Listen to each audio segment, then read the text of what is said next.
নমস্কার বন্ধুরা, তৃষ্ণা রান্নাঘরে আপনাদের সকলকে স্বাগত জানাই। কুচো চিংড়ির বড়া দেখতে যেমন লোভনীয়, খেতেও কিন্তু খুবই মুচমুচে ও সুস্বাদু।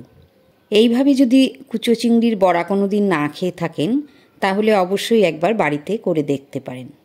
সকলেরই কিন্তু ভালো লাগবে, এটুকুনি বলতে পারি। তো এই কুচো চিংড়ির বড়া ভাজার জন্য আমি 1 কাপ মুসুরির ডাল নিয়েছি। 3 ঘন্টা ভিজিয়ে রাখার পর জল ঝরিয়ে একটা মিক্সি জারে নিয়ে নিয়েছি। ডালের সঙ্গে দিয়েছি 6টা কাঁচা লঙ্কা আর 8-10 কোয়া রসুনের কলি।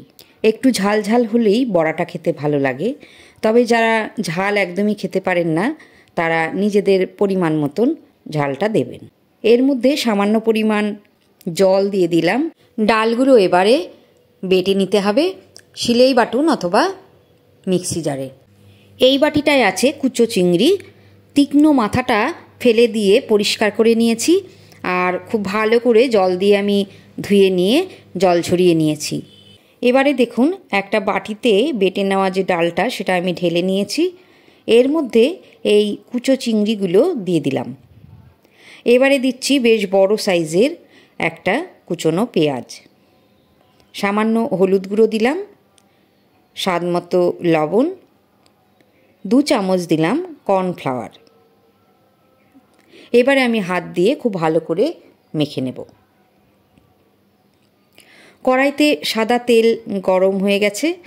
এবারে আমি বড়ার আকারে কিছুটা মিশ্রণ নিয়ে তেলের ওপর দিয়ে দিচ্ছি।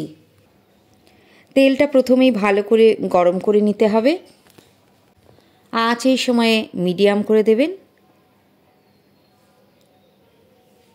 বড়াগুলো কিছুক্ষণ ভাজা হওয়ার পর উল্টে দিতে হবে।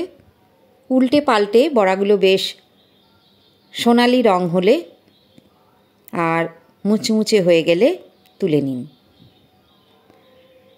সামান্য একটু কর্নফ্লাওয়ার দিলে এই মুচমুচে ভাবটা খুব বেশি পরিমাণে হয়। যদি কর্নফ্লাওয়ার না থাকে তাহলে 2 চামচ চালের গুঁড়ো অবশ্যই দেবেন। এই বড়াগুলো শুধুমাত্র ভাজার অপেক্ষা, দেখবেন এক একজন 4-5টা করে খেয়ে ফেলছে। অবশ্যই একবার হলেও বাড়িতে বানিয়ে দেখবেন, খুবই ভালো লাগবে খেতে। রেসিপি কেমন লাগলো জানাবেন।